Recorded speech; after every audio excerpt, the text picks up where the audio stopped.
अगर आप फिट और हेल्दी लाइफ जीना चाहते हैं तो आपको आपके खाना खाने के तरीकों में कुछ बदलाव करने बेहद जरूरी हैं। उसमें से सबसे पहला बदलाव है आपको ठंडा खाना खाने की आदत छोड़नी पड़ेगी। बहुत से ऐसे लोग हैं जो कि खाने को भी ठंडा करके खाते हैं, पता नहीं क्यों, लेकिन उससे आपके डाइजेशन सिस्टम पे प्रभाव पड़ता है। आपके डाइजेशन सिस्टम को ज्यादा समय और ज्यादा एनर्जी लगती है खाना पचाने में। इसके अलावा भरपेट खाना भी नहीं खाना चाहिए, कुछ तो पेट को खाली छोड़ना ही चाहिए। आयुर्वेद ये कहता है कि भरपेट खाना ना खाने से आपका खाना बड़े आसानी से पचता है। और दूसरा, आपको व्हाइट राइस कितने भी पसंद हो, अगर आप वेट को लूज करना चाहते हैं तो आपको व्हाइट राइस यानी कि सफेद चावल छोड़ने पड़ेंगे। हाँ, इसकी जगह पे आप ब्राउन राइस खा सकते हैं, क्योंकि ब्राउन राइस में व्हाइट राइस के मुकाबले आधी ही कैलोरी होती है। गाइस, आपको ये हेल्थ टिप कैसे लगे कमेंट सेक्शन में जरूर लिखें। आम को फलों का राजा कहा जाता है और सीजन आने पर हर कोई इसके स्वाद का मजा लेना चाहता है, लेकिन जिसे शुगर या डायबिटीज है वो चाहकर भी इसके स्वाद का मजा नहीं ले पाते। उन्हें अपना मन मारना पड़ता है, क्योंकि उन्हें अपनी बॉडी का शुगर लेवल मेंटेन करना पड़ता है। लेकिन शायद अब शुगर के मरीजों को इस बात की चिंता ना करनी पड़े, क्योंकि हमारे पड़ोसी देश पाकिस्तान के कुछ एक्सपर्ट्स ने scientifically modified sugar free mango बना लिए। जी हां गाइस, आप ठीक सुन रहे हैं, शुगर फ्री मैंगो अब मार्केट में आने वाले हैं, जो कि सोनारो, ग्लेन और कैट के नाम से मिलेंगे, जिसमें 4 से 6% ही शुगर का कंटेंट होगा।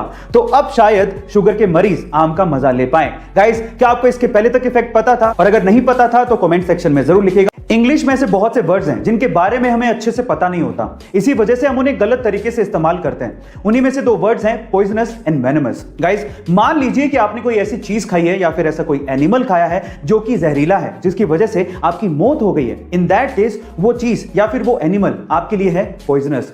लेकिन अगर कोई एनिमल आपको बाइट करे या खाए और उसकी वजह से आपकी मौत हो जाए, इन दैट केस वो आपके लिए पॉइजनस नहीं है, वो आपके लिए है वेनमस। जैसे कि स्नेक आपके लिए है वेनमस। क्या इसके पहले तक इफेक्ट आपको पता था? और अगर नहीं पता था तो कमेंट सेक्शन में जरूर लिखिएगा। एक मां अपने बच्चों के लिए कुछ भी कर सकती है, और कुछ ऐसा ही किया यूपी के वाराणसी की 75 साल की अमरावती देवी ने अपने बेटे के लिए, जिसका बेटा आज से 4 साल पहले फ्रूट की गाड़ी लेके नेपाल जा रहा था, लेकिन रास्ते में ही सामने वाली गाड़ी से उसका एक्सीडेंट हो गया और सामने वाले की मौत हो गई। तब नेपाल पुलिस ने उस बेटे को पकड़ लिया, लेकिन बेटे का नेपाल पुलिस से यह कहना था कि एक्सीडेंट उसकी वजह से नहीं बल्कि पीछे से आने वाली गाड़ी की वजह से हुआ। लेकिन नेपाल पुलिस ने इसका यकीन नहीं किया और उसे जेल में डाल दिया। अब जेल से बाहर निकाला जा सकता था, लेकिन उसके लिए 7 लाख रुपयों की जरूरत थी, जो कि उस बूढ़ी मां के पास नहीं थे। फाइनली ये बूढ़ी मां एक तख्ती पर अपने बेटे की रिहाई की गुजारिश लेके वाराणसी के सड़कों पर 4 साल तक घूमती रही, और फिर इस मां के 4 साल का संघर्ष काम आया और बीएचयू के छात्रों की मदद से नेपाल से उसके बेटे को रिहा करवाया गया। आपको इस मां के संघर्ष की कहानी कैसे लगी चैट सेक्शन में जरूर लिखिएगा। सक्सेस किसे कहते हैं या आज इस वीडियो में मैं आपको सिर्फ बताऊंगा नहीं बल्कि दिखाऊंगा भी, तो चलो दिखाता हूं। 1994 के आपकी अदालत के एक इंटरव्यू में शाहरुख खान को बुलाया गया। जब शाहरुख खान गैलरी से एंटर हो रहे थे तो वहां पर बैठा एक भी शख्स ना खड़ा हुआ ना तालियां बजाई। शाहरुख खान अंदर गए, सबके सामने हाथ जोड़कर अभिवादन किया और अपनी सीट पे जाके बैठ गए।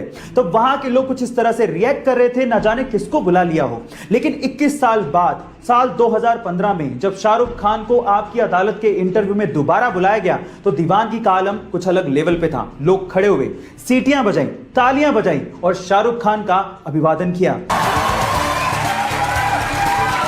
गाइस, इसी दिन के लिए तो हर इंसान जी तोड़ मेहनत करता है। वो कहते हैं ना, खुद ही को कर बुलंद इतना कि खुदा बंदे से खुद पूछे, बता तेरी रजा क्या है।